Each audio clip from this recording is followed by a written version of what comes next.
புஸ்தகம் யாத்திராகமும் 30 வரைக்கும் வாசிப்போமாக. யாத்திராகமும் 30 வரை. தூபம் காட்டுகிறதற்கு ஒரு தூப பீடத்தையும் சித்தீம் மரத்தினால் உண்டாக்குவாயாக. அது 1 முழ நீளமும். தூப பீடத்தை உண்டாக்குவாயாக.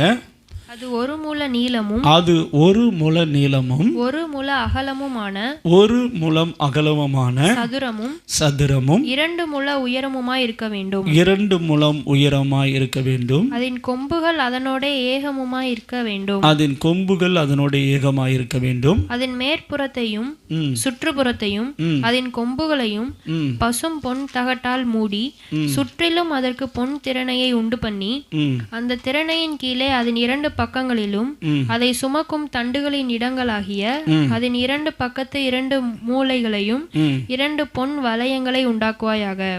அந்த தண்டுகளையும் சித்தீம் மரத்தால் பண்ணி அவைகளையும் பொன் தகட்டால் மூடக்கடவாய். சாட்சி பெட்டிக்கு முன்னிருக்கும் திரைச்சீலைக்கும் நான் உன்னை சந்திக்கும் இடமாகிய சாட்சி சந்நிதியின் மேலுள்ள கிருபாசனத்துக்கும் முன்பாக அதை வைக்க கடவாய். ஆரோன் காலைதோறும் அதன் மேல் சுகந்த தூபம் காட்ட வேண்டும். மாலையில் விளக்கேற்றும் போதும் அதன் மேல் தூபம் காட்ட கடவன். விளக்குகளை விளக்கும் போதும் அதன் மேல் தூபம் காட்ட வேண்டும். உங்கள் தலைமுறை தோறும் கர்த்தருடைய சந்நிதியில் காட்ட வேண்டிய நித்திய தூபம் இதுவே. அதன் மேல் அந்நிய தூபத்தை ஆகிலும் தகன பலியாகிலும் போஜன பலியாகிலும் படைக்க வேண்டாம்.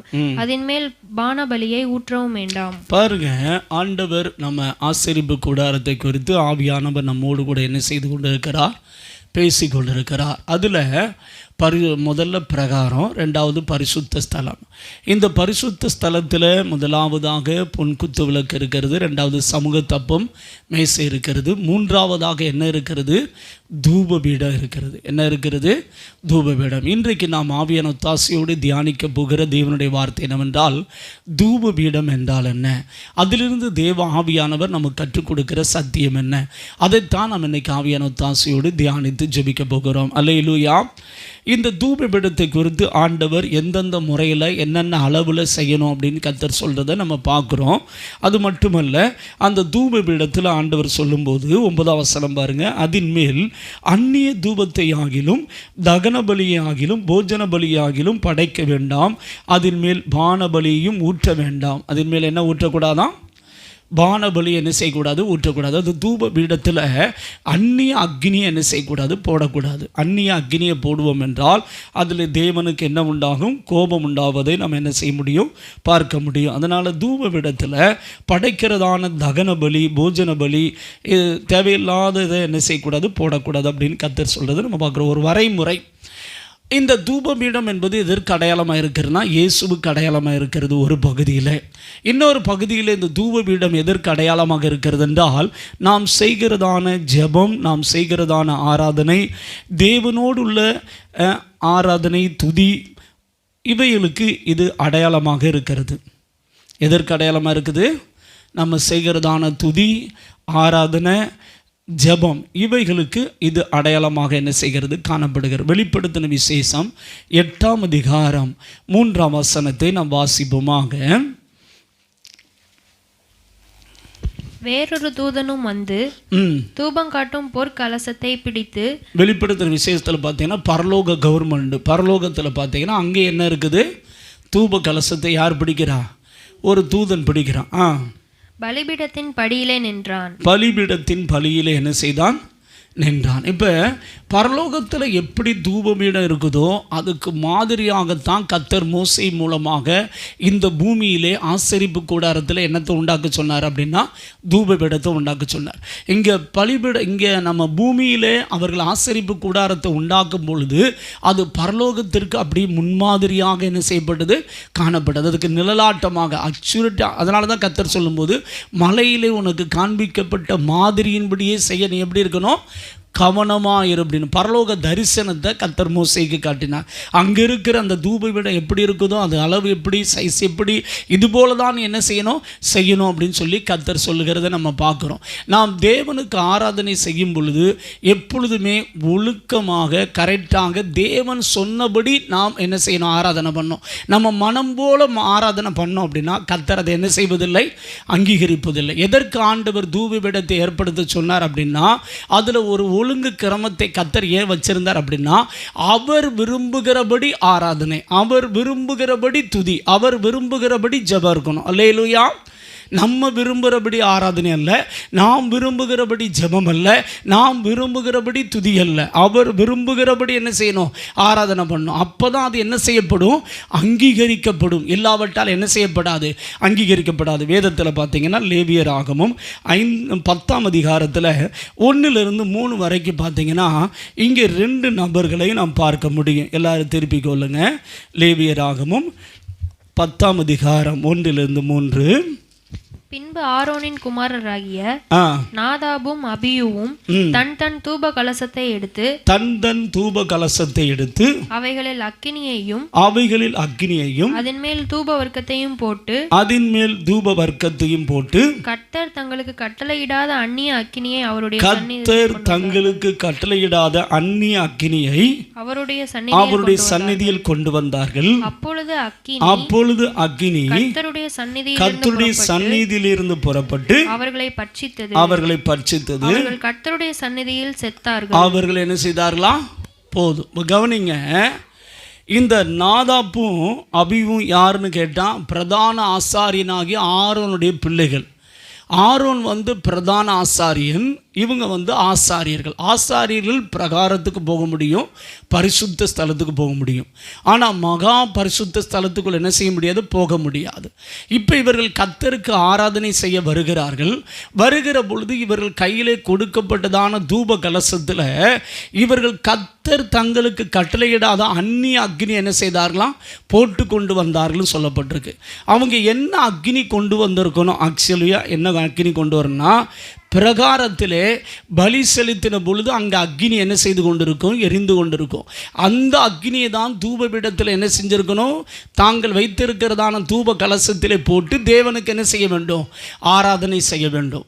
ஆனால் இவர்கள் என்ன செய்வார்கள் என்றால், பலிபீடத்தின் மேல் இருக்கிற அக்னியை எடுக்காமல் தாங்களாகவே புதுசாக ஒரு அக்னியை உண்டாக்கி அந்த அக்னியிலே தூப வர்க்கத்தை போட்டு தேவனுக்கு என்ன செய்தார்கள், ஆராதனை செய்தார்கள். இது எதுக்கு அடையாளமாக இருக்கிறது என்றால், இந்த பலிபீடத்தின் மேல் பிரகாரத்தில் முதல்ல என்ன இருக்குது, பலிபீடம் இருக்கிறது. அந்த பலிபீடத்தில் பலி செலுத்தப்படும். அந்த பலிபீடத்தில் பலியானது சுட்டரிக்கப்படும். என்ன செய்யப்படும், சுட்டரிக்கப்படும் பொழுது அதில் அக்னி காணப்படும். அந்த அக்னியை தான் இவர்கள் தங்களுடைய தூப கலசத்தில் போட்டு தூப வர்க்கத்தை போட்டு கர்த்தருக்கு புகையை என்ன செய்ய வேண்டும், உண்டாக்க வேண்டும். இதுதான் தேவனுடைய நியமம். ஆனால் இவர்கள் இதற்கு மாறாக ஆப்போசிட்டாக இவர்கள் என்ன செய்வார்கள் என்றால், தாங்களாகவே ஒரு புது அக்னியை உண்டாக்கி தாங்களாகவே தேவனுக்கு தூப வர்க்கத்தை இட்டு தாங்களாகவே தேவனுக்கு புகை எழுப்புவார்கள். இது தேவனால் என்ன செய்யப்படவில்லை, அங்கீகரிக்கப்படவில்லை. அதனால் கர்த்தரிடத்திலிருந்து அக்னி புறப்பட்டு அவர்களை என்ன செய்ததாம், அழித்ததாம். நல்லா கவனிக்கணும்.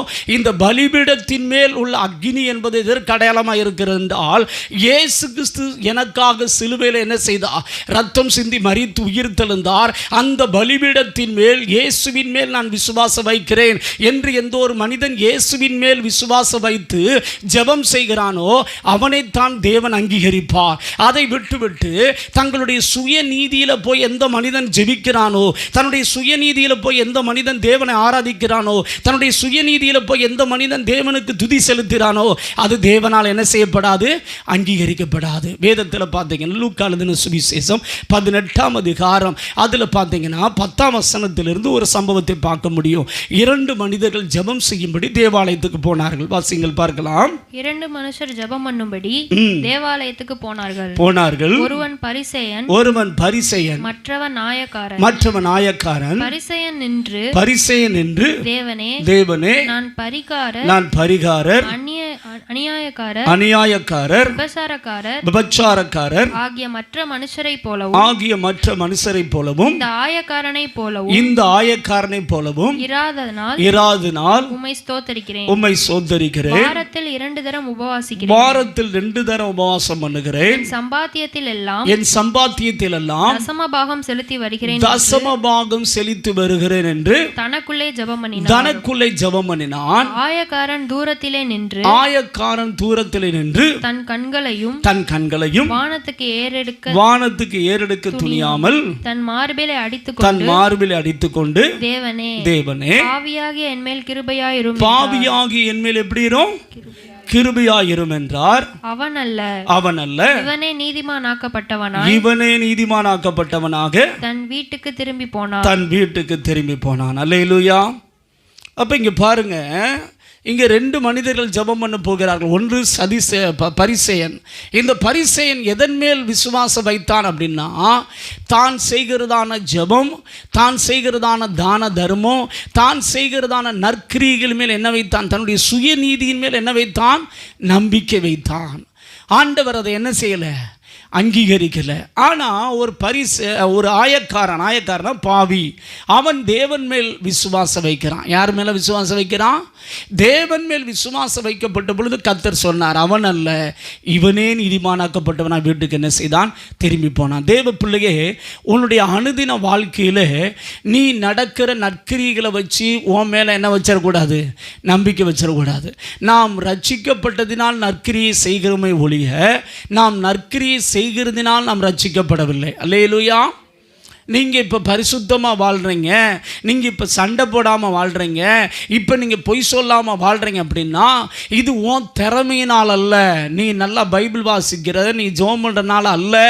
இயேசு கிறிஸ்து உனக்குள் வந்ததினால், இயேசு கிறிஸ்துவின் மேல் நீ விசுவாசம் வைத்ததினால் தேவன் உன் சுபாவத்தை என்ன செய்திருக்கிறார்? மாற்றி இருக்கிறார். அதனால் நீ பரிசுத்தமாய் வாழ்கிறார், அதனால் நீ அதிகமாக ஜெபிக்கிறார், அதனால் நீ தேவனுக்கு பயந்து வாழ்கிறார். இது எல்லாமே இயேசு உனக்குள் வந்த விளைவுதான் ஒழிய இயேசு இல்லாமல் இல்லை. அதை கவனித்துக்கணும். அல்லேலூயா.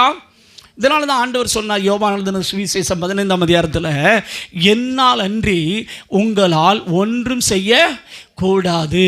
அப்போ நாமளாக நம்முடைய சுயநீதியின் மேலே சிலர் பார்த்தீங்கன்னா, நாங்களாம் எப்படி ஜெபிக்கிறோம் தெரியுமா, நாங்களாம் என்ன பண்ணுறோம் தெரியுமா, நாங்கள் அப்படி பண்ணுறோம் இப்படி பண்ணுறோம், தங்களுடைய சுயநீதியின் மேல் பெருமை பாராட்டுவாங்க.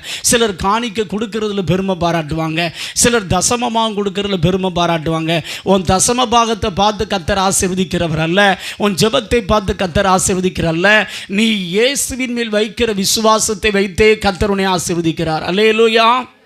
உங்கள் விசுவாசம் யார் மேலே இருக்கணும்? நீங்கள் எவ்வளவு தான் வளர்ந்தாலும் சரி, இயேசு இல்லாமல், அவருடைய நீதி இல்லாமல், உன்னுடைய நீதியினால் ஒன்றுமே என்ன செய்ய போகிறதில்ல, நடக்க போகிறது இல்லை. சிலர் பார்த்தீங்கன்னா பெருமை பாராட்டாங்க, நான் ஜோம் பண்ணி இந்த ஆத்மா ஆதாயம் பண்ணேன் அப்படிம்பாங்க. பார்த்துருக்கீங்களா? நான் ஜோம் பண்ணி இந்த சபைக்கு கொண்டு வந்தேன் தெரியுமா உங்களுக்கு, நான் ஜோம் பண்ண போது பிசாசு ஓடிச்சு தெரியுமா உங்களுக்கு. நீ ஜோம் பண்ணனால பிசாசு ஓடலை, நீ ஜோம் பண்ணனால ஆத்மா ரட்சிக்கப்படலை, நீ ஜோம் பண்ணனால அவன் சுகமாகலை. இயேசு அவனுக்காய் சிலுவையிலே ரத்தம் சிந்தி மரித்து உயிர்த்தெழுந்தனால தான் அவன் ரட்சிக்கப்பட்டிருக்கான். அல்லேலூயா. சிலர் ஆனால் பேசும்போதெல்லாம் பெருமையாக பேசுவாங்க. இது எனக்கு கொஞ்சம் கஷ்டமாக இருக்கும். ஏன் ஆத்மா அப்படின்னு வேற சொல்லுவாங்க. என்ன அந்த ஆத்மாவுக்கு நீ உயிரை கொடுத்தியா? ஒருவேளை நீங்கள் ஜெபம் பண்ணும்போது கர்த்தர் கிரியை செய்திருக்கலாம், அது உங்கள் நீதியை வைத்தல்ல. இயேசு சிலுவையில் ரத்தம் சிந்தி மரித்து உயிர்த்தெழுந்தனால இயேசு கிறிஸ்தவனை சுகமாக்கி இருக்கிறார். ஒருவேளை நம்ம ஜெபம் பண்ணி சிலர் அபிஷேகம் பெற்றிருக்கலாம், நான் ஜெபம் பண்ணனால அபிஷேகம். நோ, இயேசு கிறிஸ்து அவன் அபிஷேகம் பெறுவதற்காக சிலுவையில் ரத்தம் சிந்தி என்ன செய்திருக்கிறார்? உயிரை கொடுத்திருக்கிறார். அல்லேலூயா. நம்மளால் ஒன்றுமே, நம்முடைய பெருமை பாராட்டுவதற்கு ஒன்றுமே இல்லை, நம்முடைய சுயநீதியை பாராட்டுவதற்கு ஒன்றுமே இல்லை. அதனால் தேவ பிள்ளைகளே, உங்களுடைய விசுவாசம் எப்பொழுது எது மேலே தான் இருக்கணும்? சொல்லுங்கள். ஆமாம், அவருடைய நீதியினால தான் நீங்கள் இந்த அளவுக்கு பரிசுத்தமாக வாழ்கிறீங்க.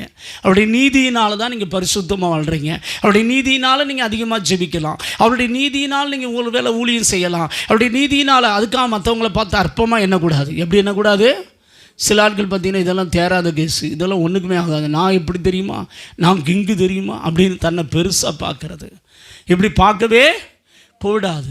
இந்த நாதாபும் அபியூவும் பார்த்தீங்கன்னா கர்த்தர் கட்டளிடாத அந்நிய அக்கினி என்ன செய்தாங்க, போட்டாங்க அப்படிங்கிறதுக்கு இன்னொரு அர்த்தமும் இருக்குது. அவங்க குடித்து கொண்டு வந்து தேவனை ஆராதனை பண்ணாங்களாம். என்ன செய்தார்களாம்? குடித்து. சரிதானா? பரிசுத்தம் இல்லாமல் தேவனை என்ன செய்யக்கூடாது, ஆராதிக்கக்கூடாது. ரொம்ப கவனம். ஒன்று இயேசுவின் மேல் விசுவாசம் வைக்கணும். இன்னொன்று, நம்ம பாவம் செஞ்சுட்டு வந்து சிலர் திருவிருந்து எடுப்பாங்க, பார்த்துருக்கீங்களா? சிலர் சிகரெட் அடித்து தண்ணி அடிச்சுட்டு வந்து திருவிருந்து எடுப்பாங்க, பார்த்துருக்கீங்களா? அப்படிப்பட்டவங்களாம் தேவனால் என்ன செய்யப்படுவார்கள், தண்டிக்கப்படுவார்கள். தேவ பிள்ளையே, கர்த்தர் கட்டளையிடாதபடி நீ என்ன செய்யக்கூடாது, ஆராதிக்க கூடாது. சிலர் பார்த்தீங்கன்னா கர்த்தர் கட்டளையிடாமல் ஆராதிக்கிறாங்க. எப்படி? சிலுவையை என்ன செய்கிறாங்கன்னா, சிலர் வந்து சிலுவையை இயேசுவாக மாற்றிடுறாங்க. சிலுவை வைத்து கொண்டு இருப்பது வேற, ஆனால் அதுதான் தெய்வம் அப்படின்னு சொல்லி மாற்றிடுறான். சிலர் சர்ச்சி பில்டிங்கை தெய்வமாக மாற்றிடுறான். சிலர் இயேசு போட்டாவே தெய்வமாக மாற்றிடுறாங்க. இது எல்லாமே என்னதுக்கு கொண்டு போகும்?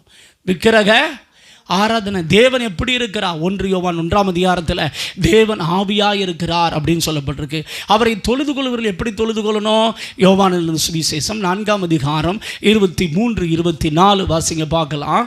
John chapter 4 verse 23-24. உண்மையாய் தொழுது கொள்கிறவர்கள் பிதாவை ஆவியோடும் உண்மையோடும் தொழுது கொள்ளும் காலம் வரும், அது இப்பொழுதே வந்திருக்கிறது.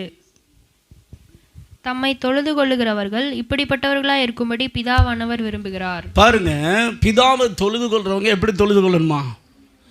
ஆவியோடும் உண்மையோடும் தொழுது கொள்ளணும். அதைத்தான் தேவன் என்ன செய்கிறார், விரும்புகிறார். அப்போ நம்முடைய வாழ்க்கையில் கர்த்தர் அங்கீகரிக்கணும் அப்படின்னா சிலர் அபிஷேகமே பெறுவதில்லை, ஆவியில் நிரம்பி என்ன செய்யறதில்ல, ஜெபிக்கிறல. உங்கள் ஆராதனை முழுமையாக அங்கீகரிக்கப்படணும் அப்படின்னா நீங்கள் என்ன செய்யணும் தெரியுமா?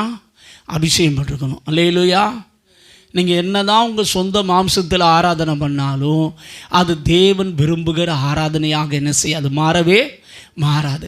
பரிசுத்த ஆவியில் நிரம்பி அந்நிய பாஷையில் பேசி ஆவியிலே பாட்டு பாட முடியும், ஆவியில் கர்த்தரை துதிக்க முடியும். தெரியுமா உங்களுக்கு? அதுதான் யாரால் அங்கீகரிக்கப்படுகிற ஆராதனை? புதிய ஏற்பாட்டில் தேவனால் அங்கீகரிக்கப்படுகிற ஆராதனை. தேவ பிள்ளைகளே, நாம் அவ்விதமாக கர்த்தரை என்ன செய்ய வேண்டும்? உங்களுடைய அனுதின வாழ்க்கையில் நீங்கள் எப்படி ஆராதிக்கிறீங்க?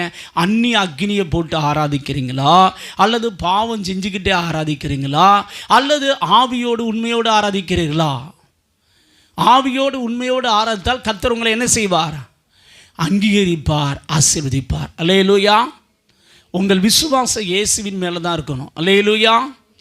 அதுபோல் அப்படி ஆராதனை பண்ணிங்கன்னா கர்த்தர் உங்களை என்ன செய்வார்? ஆசீர்வதிப்பார். கிறிஸ்து, இந்த தூப பீடம் எதுக்கு அடையாளமாக இருக்குன்னா, கிறிஸ்து நமது பிரதான ஆசாரியராக மத்தியஸ்தராக எப்பொழுது நமக்காக பிதாவினிடத்தில் ஜெபம் பண்ணுகிறவராக இருக்கிறார். அல்லேலூயா. இந்த தூப கலசம் எதுக்கு அடையாளமாக இருக்குது அப்படின்னா, பிதாவாகிய தேவனுக்கும் மனிதனுக்கு நடுவாக மத்தியஸ்தர் யார் தான்? இயேசு. வேறு யாரையும் நம்ம மத்தியஸ்தரை கொண்டு வந்துடக்கூடாது. சிலர் பார்த்திங்கன்னா ஊழியக்காரனாக மத்தியஸ்தரை கொண்டு வந்துடுறாங்க, சிலர் மாதாவை மத்தியஸ்தரை கொண்டு வந்துடுறாங்க, சிலர் பார்த்திங்கன்னா செத்த பரிசுத்தவான்களை என்ன செஞ்சிருந்தாங்க? மத்தியஸ்தரை கொண்டு வராங்க. நோ, உங்களுக்கும் தேவனுக்கு நடுவாக மத்தியஸ்தர் யார் தான்? இயேசு கிறிஸ்து மட்டும்தான். அல்லேலூயா.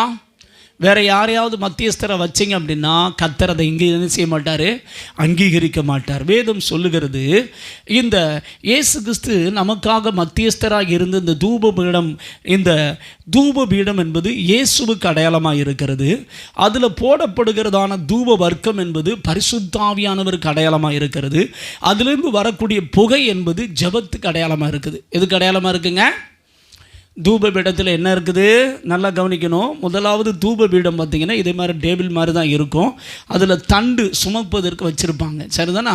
அந்த தண்டு பார்த்திங்கன்னா எங்கேயாவது ஆசரிப்பு கூடாரம் வந்து ஒரே இடத்துல இருக்காது, அது மாறி மாறி தூக்கிட்டு போவாங்க. அதனால் பார்த்திங்கன்னா அந்த தண்டை 4 சைடு பிடிக்கிற மாதிரி வச்சுருப்பாங்க, அதை தான் தூக்கிட்டு போவாங்க.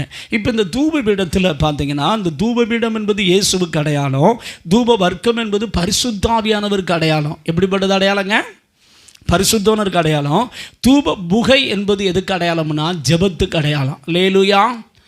அப்போ நம்ம ஜெபம் கேட்கப்படணும் அப்படின்னா ஆவியானவரோடு இணைந்து இருக்கணும். அதுதான் வந்து ஜெபம் என்ன செய்யப்படும்? அங்கீகரிக்க. இல்லைன்னா என்ன செய்யப்படாது? நீங்கள் பரிசுத்த ஆவியில் நிரம்பி ஜெபம் பண்ணி பாருங்களேன், கர்த்தர் உங்கள் மூலமாக கிரியை செய்வார். அல்லேலூயா. ஒரு தேவ ஊழியர் ஒரு பிசாசு துரத்திற்கு போனாராம். அப்போ அந்த பிசாசு சொல்லிச்சான், நீ தான் அபிஷேகம் பெறலையே, நான் எப்படி போவேன் அப்படின்ச்சான். சாத்தானுக்கு தெரியும், பழைய ஏற்பாட்டிலே பார்த்தீங்கன்னா அபிஷேகம் பெற்றவங்க தான் தேவனுக்கு ஆராதனை செய்யணும். ஆனால் இன்றைக்கி நிறைய பேர் அபிஷேகம் பெறாமையே என்ன செய்கிறாங்க, ஆராதனை நடத்துகிறாங்க, சபை நடத்துகிறாங்க. அது தேவனால் என்ன செய்யப்படாது, அங்கீகரிக்க. கர்த்தருடைய ஆவியானவரால் அபிஷேகம் பண்ணப்பட்ட தேவ மனிதன் தான் என்ன செய்யணும். சாத்தானுக்கு தெரியும் இவன் அபிஷேகம் பண்ணப்பட்டவனா இவன் அபிஷேகம் பண்ணப்படாதவனான்னு தெரியும். நம்ம அபிஷேகம் பெற்று கர்த்தருக்கு ஊழியம் செய்யணும். அல்லேலூயா. அபிஷேகம் பெறாமல் என்ன செய்யக்கூடாது, ஊழியம் செய்யக்கூடாது. அபிஷேகம் பெறாமல் இருந்தீங்கன்னா ஆண்டவர்கிட்ட கேளுங்க, ஆண்டவரே என்ன செய்யுங்க, நிரப்புங்க. ஏன்னா கடைசி நாட்களில் மாம்சமான யாவர் மேலே என்னத்தை ஊற்றுவேங்காரு, ஆவியை ஊற்றுவேங்கார். வாசிங்க பார்க்கலாம். எபிரேயர் எழுதின நிருபம் 7ஆம் அதிகாரம் 25ஆம் வசனத்தை வாசிப்போமாக. மேலும் தமது மூலமாய் தேவனிடத்தில் சேருகிறவர்களுக்காக வேண்டுதல் செய்யும்படிக்கு அவர் எப்பொழுதும் உயிரோடு இருக்கிறவராகையால் அவர்களை முற்றுமுடிய ரட்சிக்க வல்லமை உள்ளவராயும் இருக்கிறார். இயேசு கிறிஸ்து தூபபீடத்தை இயேசுவுக்கு அடையாளமாக நம்ம சொன்னோம். அவர் நமக்காக பிதாவை நோக்கி எப்பொழுது என்ன செய்து கொண்டிருக்கிறார், வேண்டுதல் செய்கிறார். என்ன பண்ணுறாருங்க, வேண்டுதல்னா என்ன தெரியுமா, நம்முடைய புத்தீனமான காரியத்துக்காக பிதாவினிடத்தில் பரிந்து பேசி ஜெபம் பண்ணுவது. எந்த காரியத்துக்கு, புத்தீனமான காரியம். என்ன புத்தீனமான காரியம், ரட்சிக்கப்பட்டிருப்போம், அபிஷேகம் பெற்றிருப்போம். ஆனால் சிலர் பார்த்தீங்கன்னா வேண்டாத வார்த்தை பேசுவாங்க, பார்த்துருக்கீங்களா? அப்போ நம்ம அவங்களுக்கு பார்க்கும்போது ஆச்சரியமாக இருக்கும். அதில் சிலர் கேள்வி வைப்பாங்க, ஊழியக்காரங்க இப்படி செய்யலாமா அப்படிம்பாங்க, பார்த்துருக்கீங்களா? ஊழியக்காரங்க அப்படி பேசலாமா அப்படிம்பாங்க. அதுவும் இந்த சகோதரி ஆவியில் நிரம்பி ஜெபிக்கிற சகோதரி இப்படி பேசலாமா? மற்றவன் பேசினா அதை மக்கள் என்ன செய்ய மாட்டாங்க, ஒரு பொருட்டாவே நினைக்க மாட்டாங்க, பார்த்துருக்கீங்களா? சில வேளை நம்முடைய வாழ்க்கையில் புத்தீனமான பேச்சுகள் இருக்கும். அந்த புத்தீனமான பேச்சுக்காக பிதாவாகிய தேவனிடத்தில் இயேசு கிறிஸ்து உங்களுக்காக அனுதினமே என்ன செய்கிறார் தெரியுமா, பரிந்து பேசி ஜெபிக்கிறார். அப்படி ஜெபிக்கிறதுனால தான் ரட்சிக்கப்பட்ட நாளில் இருந்து இன்னைக்கு வரைக்கும் நீங்கள் விசுவாசத்தை விடாமல் இயேசுவை தேடுறீங்க. அல்லேலூயா. இயேசு மட்டும் உங்களுக்காக பரிந்து பேசலைன்னு வச்சுக்கோங்க, என்றைக்கும் உங்கள் விசுவாசம் என்ன செஞ்சுருக்குன்னு தெரியுமா, ஒளிஞ்சு போயிருக்கோம். பேதுருக்கு ஆண்டவர் சொன்னார், பேதுருவே நானும் உன் விசுவாசம் ஒளிந்து போகாதபடி உனக்கு என்ன செய்தேன், வேண்டிக் கொண்டேன். பேதுருடைய பலவீனம் கர்த்தருக்கு தெரியும். அவனை ஜெபிக்க வேண்டிய நேரத்தில் அவன் ஜெபிக்க மாட்டான்னு கர்த்தருக்கு தெரியும். இவன் ஜெபிக்காதனால இப்போ சாத்தான் சோதித்தால் இவன் விசுவாசத்தை விட்டு விலகி விடுவான் அப்படிங்கிறது இயேசுவுக்கு தெரியும். உன்னுடைய பலவீனம் இயேசுவுக்கு நன்றாக தெரியும். நீ என்னென்ன பாவம் செய்வங்கிறது இயேசுவுக்கு நல்லா தெரியும். ஆனால் இன்னைக்கு வரைக்கும் நீ இயேசுவுக்குள்ள இருக்கிற காரணம் உனக்காக இயேசு கிறிஸ்து பரிந்து பேசி கொண்டிருக்கிறார். அல்லேலூயா. சகோதரா சகோதரி, உன் விசுவாசம் ஒளிந்து போகாதபடி உனக்காக இயேசு என்ன செய்கிறார். நம்முடைய வாழ்க்கையில் எத்தனை நெருக்கங்கள் வருது, எத்தனை போராட்டங்கள் வருது, எத்தனை பேர்ல தேவனை விட்டு பின்வாங்கக்கூடிய ஒரு நிலைமை வருகிறது. ஆனால் அதை விட்டு விலகாம அத்தனை பிரச்சனைகள் மத்தியில் இயேசுவை நம்ம தேடுறோம் அப்படின்னா இயேசு கிறிஸ்து உங்களுக்காக எனக்காக பிதாவினிடத்தில் என்ன செய்கிறார் தெரியுமா, பரலோகத்தில் பரிந்து பேசுவது இயேசு கிறிஸ்து. ஆனால் பூலோகத்திலிருந்து பரிந்து பேசுவது யார் தெரியுமா, வேதம் சொல்லுகிறது. வாசியங்கள் பார்க்கலாம். ரோமர் எழுதின நிருபம் 8ஆம் அதிகாரம் 26ஆம் வசனம் வாசிங்க பார்க்கலாம். அந்தபடியே ஆவியானவரும் நம்முடைய பலவீனங்களை நல்லா கவனிக்கணும். நம்முடைய பலவீனம் என்ன உங்களுக்கு தெரியும். உங்கள் பலவீனம் என்னன்னு உங்களுக்கு நல்லாவே தெரியுமா தெரியாதா? பேதுருடைய பலவீனம் என்னங்கிறது இயேசுவுக்கு தெரிஞ்சு. பேதுருடைய பலவீனம் ஜெபிக்க சொன்னால் ஜெபம் பண்ண மாட்டான். ஜெபம் பண்ண மணி நேரம் குரட்டை விட்டு என்ன செய்வார், தூங்குவார். ஜெபம் பண்ண நேரத்தில் என்ன பண்ணுவார், குரட்டை விட்டு தூங்குவார். அவருடைய பலவீனம்னா அப்பப்போக்கு ஆபூம்பார், ஆனால் செயலில் ஒன்றும் இருக்காது. சிலர் பார்த்தீங்கன்னா ஆபூன்னு பேசுவான், ஆனால் செயலில் ஒன்றும் என்ன செய்யாது. உங்களை நீங்கள் கொஞ்சம் யோசித்து பாருங்கள். ஆவும் அதுக்கடுத்து அட்ரஸே எல்லாம் முடிப்பிடுவாங்க, பார்த்துருக்கீங்களா? இதை நம்ம பலவீனம். சிம்சோனுக்கு ஒரு பலவீனம் இருந்துச்சு. அவன் எந்த பெண்ணை பார்த்தாலும் இச்சிக்கிறது அவனுடைய பலவீனம். உன் பலவீனம் என்னங்கிறது கர்த்தருக்கு தெரியும். ஆனால் நீ ஆண்டவர்கிட்ட ஒப்பு கொடுக்கணும். ஆண்டவரே என் பலவீனத்தில் இதை மேற்கொள்ளக்கூடிய கிருபை எனக்கு என்ன செய்யுங்க தாங்கன்னு கேட்கணும். அல்லேலூயா. வேதம் என்ன சொல்லுகிறது, தமது மூலமாய் தேவனிடத்தில் சேருவர்களுக்காக, தமது மூலமாய் தேவனிடத்தில் சேருவர்களுக்காக வேண்டுதல் செய்யும்படிக்கு இயேசு கிறிஸ்து எப்பொழுதும் உயிரோடு இருக்கிறவராகியால் அவர் முற்றுமுடிய ரட்சிக்க சகோதரா, உனக்கு ஒரு நற்செய்தி. இயேசு கிறிஸ்து உன் பலவீனங்களுக்காக பிதாவினிடத்தில் என்ன செய்கிறார்? பரிந்து பேசுகிறார். ஆனால் நீ இயேசு விட்டு வரணும், அதில் எந்த சந்தேகம் கிடையாது. நீ இயேசு விட்டுட்டு ஜெபம் பண்ணாமல் போனேன்னா அவர் பரிந்துலாம் பேச மாட்டார். நீ அவரை பிடித்து கொள்ள வேண்டும். அவருடைய சமூகத்தில் வந்து உன் பலவீனங்களை அறிக்கை பண்ணணும். ஆண்டவரே, இந்த பலவீனத்தில் எனக்கு என்ன செய்யுங்க, உதவி செய்யுங்கன்னா அவர் அந்த பலவீனத்தில் தம்முடைய பலனை அனுப்பி பலவீனத்தை மேற்கொள்ள கர்த்தர் உனக்கு கிருபை தருவார். அல்லேலூயா. ஆனால் நீங்கள் ஜெபிச்சாதான் கர்த்தர் என்ன செய்வார்? பரலோகத்தில் இயேசு இப்பொழுது பிதாவின் வலது பரிசுத்தில் வீட்டிலிருந்து உங்களுக்காக எனக்காக ஜெபம் பண்ணிக்கிட்டு இருக்கார். உன் பலவீனம் என்னங்கிறது அவருக்கு நல்லாவே தெரியும். பூலோகத்தில் உனக்காக பரிந்து பேசுகிறது யார் தெரியுமா? நீ ஆவியில் நிரம்பி ஜெபிக்கும் பொழுது பரிசுத்த ஆவியான உனக்குள்ளே இருந்து என்ன செய்வார்? ஜெபம் பண்ணுவார். ஒரு ஊழியக்காரர் பார்த்தீங்கன்னா ஒரு 4-5 பேர் சேர்ந்து ஆவியில் நிரம்பி ஜெபம் பண்ணி, இந்த ஊழியக்காரர் எப்பயுமே அபிஷேகத்துக்குள்ள நடத்துகிற ஊழியக்காரர். ஒரு 4-5 பேர் சேர்ந்து ஜெபம் பண்ணிக்கிறாங்க. எல்லாரும் நல்லா நிரப்பப்பட்டாங்க. அதில் ஒரு சகோதரன் பார்த்தீங்கன்னா அந்நிய பாஷையில் கதறி கதறி கதறி ஜெபம் பண்ணிக்கிட்டு இருக்காரு. அப்பொழுது இந்த ஊழியக்காரர் பார்த்தீங்கன்னா வியாக்கியான வரம் உள்ளவர். இவர் அந்த மனிதன் எதற்காக ஜெபிக்கிறார் என்பதை அறிந்து கொண்டார். அந்த மனிதனுக்குள்ளிருந்து பரிசுத்த ஆவியானவர் என்ன ஜெபம் பண்ணார் தெரியுமா? பிதாவே, இந்த மனிதன் செய்த அக்கிரமத்தை மன்னியும், தயவு செய்து இவனை விட்டு பரிசுத்த ஆவியை எடுத்துக்கொள்ளாதரும், இவன் செய்த அக்கிரமத்தை மன்னித்து இவன் இந்த பாவத்தை மேற்கொள்ளக்கூடிய கிருபை அவனுக்கு தாருன்னு கதறி ஜெபம் பண்ணார். வெளியே பார்க்க எப்படி தெரியும் அப்படின்னா, இவனுக்குள்ள இருந்து ஆவியானவர் வாக்கு கடங்காத பெருமூச்சோடு யாருக்கோ ஜெபம் பண்ணார் நம்ம நினைப்போம். ஆனால் இந்த ஊழியக்காரருக்கு தெளிவாக ஆவியானவர் காட்டினார். அந்த மனிதனுக்குள்ளிருந்து பரிசுத்த ஆவியானவர் பிதாவினிடத்தில் என்ன செய்கிறார் தெரியுமா? வாக்கு கடங்காத பெருமூச்சோடு ஏங்கி ஏங்கி அழுது கதறாரு. கதறதை பார்த்தா நமக்கு என்ன தெரியும்னா, ஏதோ பாரத்தோடு ஜெபம் பண்ணார். அப்படி இல்லை. யாருக்கு ஜெபம் பண்ணிக்கிட்டு இருக்காரு? அந்த மனிதனுக்காக ஆவியானவர் பலவீனத்தில் ஜெபம் பண்றாரு. தேவ பிள்ளையே, எதற்கு ஆவியில் நிரம்பி ஜெபிக்க சொல்கிறோம்? பரிசுத்த ஆவியானவரை நீ கண்டிப்பாக பெற்றுக்கொள்ளணும். அப்போ தான் உன் ஜெபம் பரலோகத்தில் என்ன செய்யப்படும்? ஏற்றுக்கொள்ளப்படும். இல்லை அப்படின்னா என்ன செய்யப்படாது? ஏற்றுக்கொள்ளப்படாது. பரலோகத்தில் பிதாவாகிய தேவனிடத்தில் இயேசு பரிந்து பேசுகிறார். இந்த பூலோகத்தில் நமக்குள்ளிருந்து எனி டைம் ஜெபம் பண்ணது யார் தெரியுமா? ஆவியானவர். அல்லேலூயா.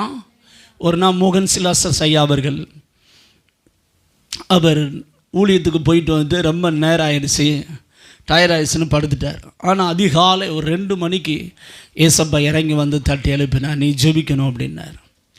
இவருக்கு எதுக்கு ஜெபிக்கணும்னு தெரியல. ஆனால் ஆண்டவர் என்ன செய்ய சொன்னார்? ஜெபிக்க சொன்னார். முழங்கால் போட்டார். பாருங்க, பரிசுத்த ஆவியானவர் ஒரு டாக்டருடைய முகத்தை கர்த்தர் காட்டினார். அந்த மனிதனுக்காக நீ பரிந்து பேசி ஜெபிக்கணும். எதுக்காக ஜெபிக்கணும் இவருக்கு தெரியல. இவர் ஜெபிக்க ஆரம்பித்தார். ஆவியானவர் அந்நிய பாஷையில் என்ன செய்கிறாரு? ஜெபிக்கிறார். நல்லா தெரியுது, ஒரு போராட்ட ஜெபம் என்று தெரிகிறது. அந்த மனிதனுக்காக பரிந்து பேசி ஜெபிக்கலை, அந்த மனிதனுக்காக ஆவியானவர் போராடி ஜெபிக்கிறார். இவர் அறிந்து கொண்டார், அந்த மனிதனுக்கு ஏதோ உயிர் போகிற ஒரு நிலைமை காணப்படுது. அதனால் ஆவியானவர் போராடி ஜெபிக்கிறார் என்பதை அறிந்து கொண்டார். கிட்டத்தட்ட ஒரு 3/4 மணி நேரத்துக்கு மேலே பார்த்தீங்கன்னா அந்நிய பாஷையில் ஆவியானவர் வைராக்கியத்தோடு அவர் ஒரு யுத்தம் பண்ணி ஜெபிக்கிறத அவர் உணர்ந்து கொண்டார். அடுத்து அந்த ஜெபம் முடிந்தது. சரி போகலாம் அப்படின்னு பார்த்தா ஆவியான இன்னொரு நபரை காமித்தார், ஒரு ஊழியக்காரர். அந்த ஊழியக்காரனுக்காக ஆவியானவர் வாக்கு கடங்காத பெருமூச்சோடு அந்த மனிதனுக்குள் இருந்து மோகன் செய்யா உள்ளத்திலிருந்து வாக்கு கடங்காத பெரும் அவரோடு கூட போராடி அவர் ஜெபித்து கொண்டு இருக்கிறார். அதுக்கும் போதும் அப்படின்னு பார்த்தா இன்னொரு ஊழியக்காரனை கத்தரியாவப்படுத்தி கிட்டத்தட்ட ஒரு 3 மணி நேரம் பார்த்தீங்கன்னா அவருடைய ஜெப நேரம் போச்சு. அதுக்கு பிறகு ஆண்டவர் சொன்னார், போதும் படுத்து விடுன்னு சொல்லி. மறுநாள் காலையில் இவர் எழுந்தார். அந்த டாக்டர் மற்றும் 2 ஊழியக்காரர்களுக்கு லெட்டர் எழுதினார். எனக்கு என்னன்னு தெரியல, இந்த நேரத்தில் உங்கள் முகங்களை கத்தர் காட்டி ஜெபிக்க சொன்னார் சொல்லி. அவர்களிடத்திலிருந்து பதில் வந்தது. அந்த டாக்டர் சொன்னார், பாஸ்டர், நீங்கள் மட்டும் அந்த நேரத்தில் ஜெபிக்காமல் இருந்தால் நான் செத்து போயிருப்பேன். சாத்தானின் இடத்தில் வந்து பயங்கரமாய் போகிறான். எனக்கு ஒரு மரண இருள், ஒரு பயம் என்னை சூழ்ந்து கொண்டது. நீங்கள் சொன்ன அந்த டயத்தில் தான் பயங்கர போராட்டம். அவர்கிட்ட அந்த டயத்தை எழுதியிருந்தார். அந்த டயம் முடியும் பொழுது எனக்கு ஒரு ரிலீஃப் ஆச்சு. நான் செத்து போவேன்னு நினச்சேன், இதோட என் லைஃப் முடிஞ்சு அப்படின்னு நினச்சேன். ஆனால் நீங்கள் ஜெபித்த பொழுது கர்த்தர் என்ன செய்தார்? விடுதலை ஆக்கினார் சொன்னார்கள். அல்லேலூயா. எதற்கு பரிசுத்த ஆவியில் நிரம்பி ஜெபிக்கணும்? ஆவியானவர் நமக்காக ஜெபிக்கிறது மட்டுமல்ல, அவர் நமக்குள் இருந்து அநேக பரிசுத்தவான்களுக்காக அவர் பரிந்து பேசி ஜெபிக்கிறார். அல்லேலூயா. ஆவியானவர் இருந்தால் மட்டும்தான் நம்மளால் என்ன செய்ய முடியும்? பிதாவின் சித்தத்தின்படி அறிந்து போராடி ஜெபிக்க முடியும். ஆவியானவர் இல்லை அப்படின்னா நம்மளால் ஜெபிக்க. தேவ பிள்ளையே, உன்னுடைய அனுதின ஜெப வாழ்க்கையில் பரிசுத்தனுடைய நிறைவு இருக்கிறதா? ஆவியானுடைய நிறைவு இல்லாவிட்டால் உன்னுடைய ஜெபத்துக்கு முழுமையான பலனை நீ பார்க்க. இந்த தூப வர்க்கம் என்பது பரிசுத்தனுக்கு அடையாளம். தூபபீடம் என்பது இயேசுவுக்கு அடையாளம். இயேசுவும் இருக்கணும், ஆவியானவர் இணைந்திருக்கணும். ரெண்டும் சேர்ந்து ஜெபிக்கிற ஜெபந்தான் பரலோகத்தில் பிதாவாகிய தேவனால் என்ன செய்யப்படும்? அங்கீகரிக்கப்படும். அந்த ஜெபத்துக்கு நாம் உடனுக்குடனே என்னத்தை பெற்றுக்கொள்ள முடியும் தெரியுமா? பதிலை பெற்றுக்கொள்ள முடியும். இல்லைன்னா மற்ற ஜெபங்களுக்கு நம்ம பதிலை என்ன செய்ய முடியாது? பார்க்க முடியாது. அதனால் உனக்கும் ஆவியானவருக்கு இடையில் எந்த கேப்பு வந்துடக்கூடாது. சிலர் பார்த்தீங்கன்னா, நான் ஒரு காலத்தில் அந்நிய பாஷை அபிஷேகம் பெற்ற பாஷை இப்போ எனக்கு கிடையாது அப்படிம்பாங்க. பார்த்துருக்கீங்களா? இதெல்லாம் நிர்விசாரம். இதெல்லாம் என்ன அர்த்தம்? அசால்ட்டாக நினைக்காதீங்க. அபிஷேகம் ரொம்ப முக்கியம். நீ எதை பெற்றுக்கொண்டாலும் அபிஷேகத்தை பெற்றுக்கொள். எதை காத்துக்கொண்டாலும் அபிஷேகத்தை காத்துக்கொள். ஆவியானுடைய வழிநடத்தல் அப்போதான் உனக்கு கிடைக்கும். ஆவியானுடைய வழிநடத்தல் இருந்தால் மட்டும்தான் உன்னுடைய ஜெபத்துக்கு முழுமையான பதிலை நீ என்ன செய்ய முடியும்? பெற்றுக்கொள்ள. இல்லை அப்படின்னா நீ பதிலை பெற்றுக்கொள்ள முடியாது. நம்ம ஜெபிக்கும் பொழுது பல அசுத்த ஆவிகள் வான மண்டலங்களை போராடி கொண்டிருக்கும். நம்ம ஜெபங்களை சாத்தான் தடை பண்ணி கொண்டிருப்பான். தானியேல் எழுதின தீர்க்க தரிசன புஸ்தகம் 9ஆம் அதிகாரத்தை நீங்கள் வாசித்து பார்த்தீங்கன்னா, தானியேல் கிட்டத்தட்ட 21 நாள் ஜெபிக்கிறார். அந்த ஜெபத்துக்கு பார்த்தீங்கன்னா பெர்சிய தேசத்து அதிபதி அசுத்த ஆவிகள் தடை பண்ணி கொண்டிருக்கிறது. பழைய ஏற்பாட்டு காலத்தில் பரிசுத்தவான்கள் தங்களுடைய சொந்த பாஷையில் ஜெபித்தார்கள். ஆனால் புதிய ஏற்பாட்டு காலத்தில் பரிசுத்தவான்கள் சொந்த பாஷையில் அல்ல, ஆவியானவர் கொடுக்கிற பாஷையில் ஜெபிக்கும் பொழுது அந்த ஜெபத்தை யாராலும் தடை பண்ண முடியாது. அல்லேலூயா. 1 கொரிந்தியர் 12ஆம் அதிகாரம் நீங்கள் வாசித்து பாருங்கள். அதில் போட்டுக்க, அந்நிய பாஷையில் பேசுகிறவன் தேவனோடு ரகசியங்களை பேசுகிறான்.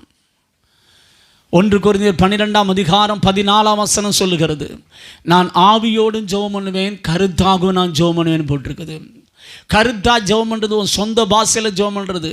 ஆனால் ஆவியில் நிரம்பி அந்நிய பாஷையில் ஜெபிக்கிறதுக்கு தான் முழுமையான பதிலை நாம் என்ன செய்ய முடியும்? பெற்றுக்கொள்ள. ஏனென்றால் ஆவியானவர் தான் சகல ரகசியங்களை அறிந்தவர்.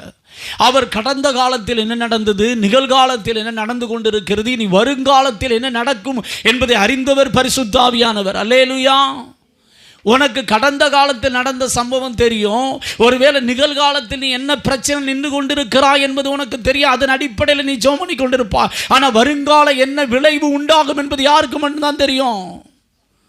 ஆவியானவருக்கு மட்டும்தான் தெரியும். அதனால தான் ஆவியானவரோடு கூட உங்களுக்கு ரிலேஷன்ஷிப் ரொம்ப ரொம்ப ரொம்ப அவசியம். அதனால தான் ஆண்டவர் ஜெபிக்கும் பொழுது 2 கொரிந்தியர் 13ஆம் அதிகாரம் கடைசி வசனத்தில் சொன்னார், பிதாவாகிய தேவனுடைய அன்பு குமாரனாகிய இயேசு கிறிஸ்துவின் கிருபை பரிசுத்தனுடைய ஐக்கியமும் உங்கள் அனைவரோடு கூட இருப்பதாக. ஆவியானுடைய ஐக்கியம் நமக்கு ரொம்ப ரொம்ப தேவை. திருச்சபைக்கு அவசியம், தனிப்பட்ட மனிதனுடைய வாழ்க்கையில் அவசியம். ஆவியானுடைய ஐக்கியம் உனக்கு இருக்கிறதா? ஆவியானுடைய சத்தத்தை நீ கேட்கிறாயா? ஆவியானவரோடு இணைந்து ஜெபிக்கிற அனுபவம் இருக்கிறதா? நிறைய பேருக்கு அந்த அனுபவமே கிடையாது. அதனால தான் நம்ம வளர்ச்சி இல்லாமல் உட்கார்ந்துருக்கிறோம்.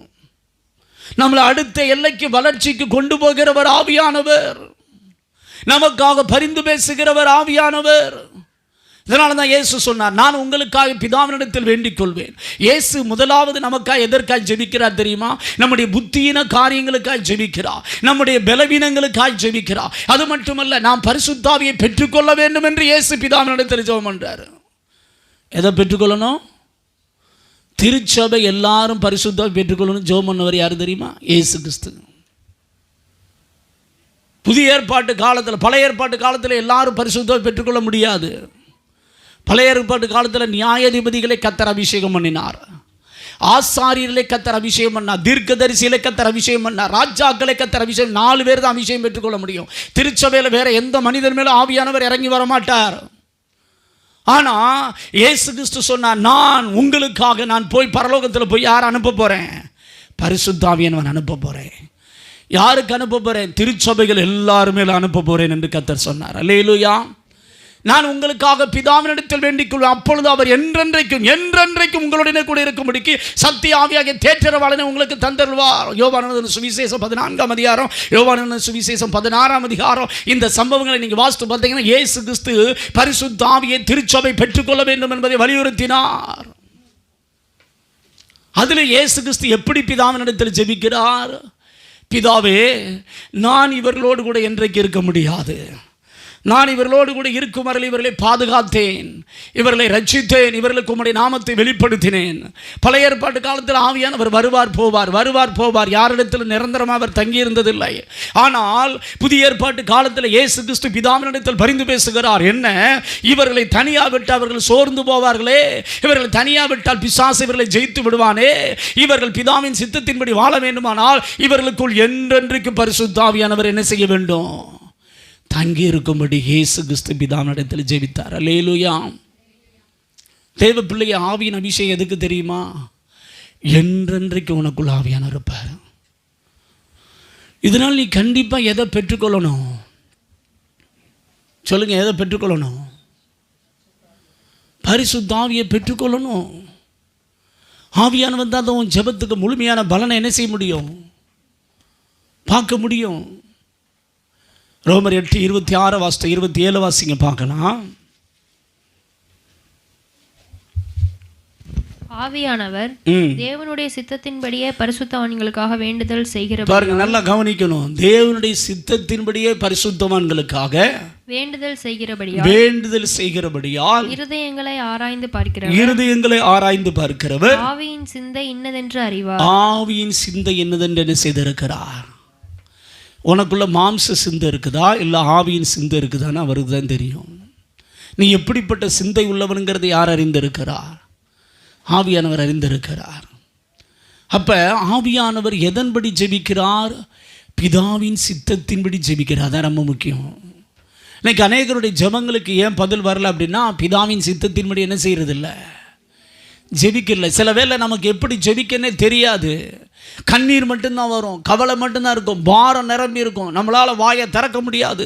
ஆனால் அந்த நேரத்தில் தான் பரிசுத்த ஆவியானவர் பிதாவின் சித்தத்தின்படி நமக்கா என்ன செய்கிறார்? அல்லேலூயா. இயேசு கிறிஸ்து பேதுருவுக்காக அவனுடைய பலவீனத்தை அறிந்து அவனுக்கு எதுக்கு ஜோமுன்னு அறிந்து அவனுக்கு ஜோம் பண்ணார். அவனுக்கு இப்போ விசுவாசத்துக்காக ஜெபிக்கல அப்படின்னா இவன் விசுவாசத்தை விட்டு ஊழியத்தை விட்டு என்ன செஞ்சிருவான்? ஓடி போயிடுவாங்கிறது இயேசு கிறிஸ்து அறிந்தார். வருங்காலம் யாருக்கு தெரிந்தது? இயேசுவுக்கு தெரிந்தது. ஏன்னா இவன் மறுதளிச்சிருவான். மறுதளித்தால் இவன் இயேசுவை விட்டு என்ன செஞ்சிருவான்? ஓடி போயிடுவான். இவன் ஓடி போகிறது மட்டுமல்ல, இவனோடு சேர்ந்து ஒரு டீமே என்ன செஞ்சிருவான்? கொண்டு போயிடுவாங்கிறத ஆண்டவர் அறிந்துதான் நானோ விசுவாசம் ஒளிந்து போகாதபடி உனக்கு என்ன செய்தேன்? அநேக வேலைகளை நம்ம சோர்ந்து போய் சில வேலை ஜெபிக்க மனம் இல்லாமல் சில வேலை அப்படி படுத்து கிடப்போம். பார்த்துருக்கீங்களா? அந்த நேரத்தில் ஆவியானவர் நம்மளை பலப்படுத்தி என்ன செய்வார் தெரியுமா? யாரையாவது அனுப்புவார். யாரையாவது அனுப்பி உங்களுக்காக ஜெபம் பண்ண வச்சு உங்களை ரிலீஸ் பண்ணுவார். பார்த்துருக்கீங்களா? செபித்தது போதும், வாழ்ந்தது போதும், இயேசுக்காக வாழ்ந்த என்ன பிரயோஜனம்னு சில வேலை நினச்சி பேசிக்கிட்டு இருப்பீங்க. அப்போ அந்த நேரத்தில் கர்த்தருடைய ஆவியானவர் யாரை கொண்டாகிலும் பேசி உங்களை உயிர்ப்பிப்பார். பார்த்துருக்கீங்களா? அதுதான் பரிசுத்த ஆவியானவர். அல்லேலூயா. தேவ பிள்ளையே, அதனால் நீ எதை பெற்றாலும் பெறலாம் லட்சம். பரிசுத்தாவின் ஞானஸ்தானம் என்பது ஒரு முறை, பரிசுத்தாவின் அபிஷேகம் என்பது அனுதினமும் பெற்றுக்கொள்ள வேணும். அல்லேலூயா. அந்நிய பாஷை பேசுகிற பற்றியா, அதுக்கு பேர் பரிசுத்தாவின் ஞானஸ்தானம். அபிஷேகம் என்பது என்ன தெரியுமா?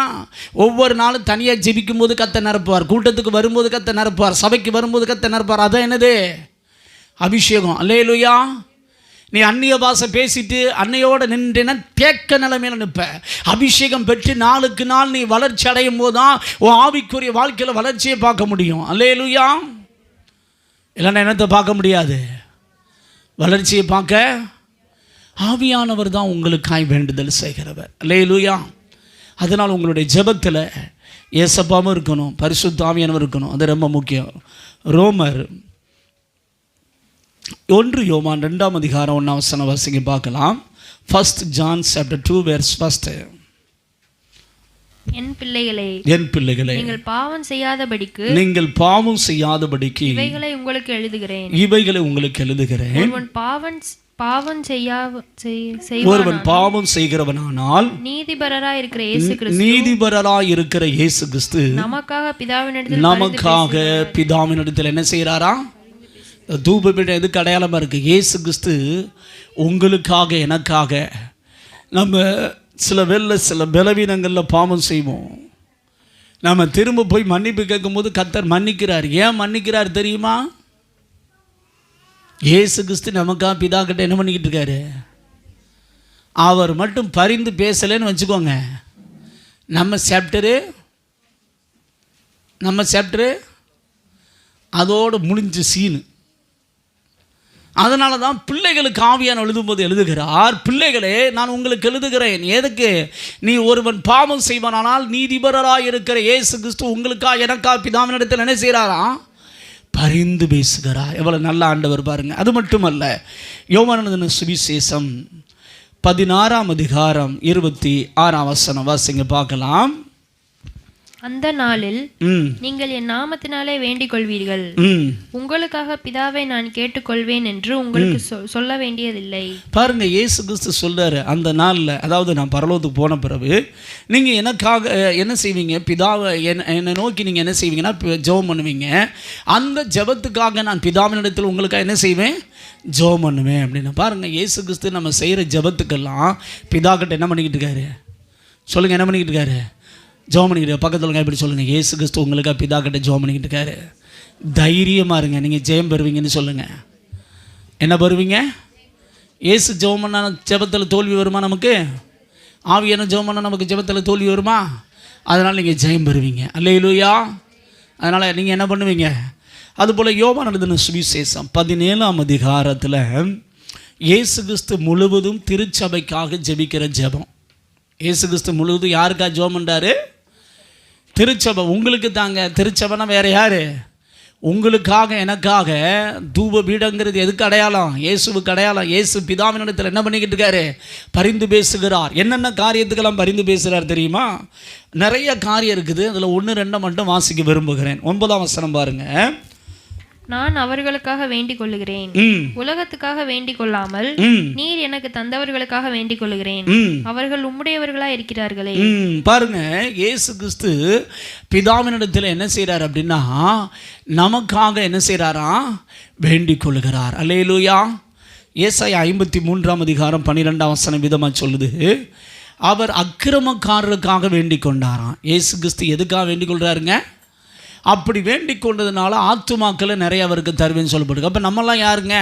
அக்கிரமக்காரராக தான் இருந்தோம். இன்றைக்கி இயேசு அறிந்து கொண்டோம். அல்லேலூயா. அறிந்து கொண்டோமா இல்லையா? நமக்காக மட்டும் இயேசு ஜெபம் இல்லைன்னு வச்சுக்கோங்க, நீங்கள் நான் ரசிக்கப்பட்டிருப்போமா? சொல்லுங்கள். இன்றைக்கி உலகத்தில் எத்தனை பேர் இருக்காங்க? எல்லோரும் ரசிக்கப்பட்டிருக்காங்களா? சொல்லுங்கய்யா. ஆனால் நம்ம என்ன செய்யப்பட்டிருக்கோம்? இது எவ்வளோ பெருசு தெரியுமா?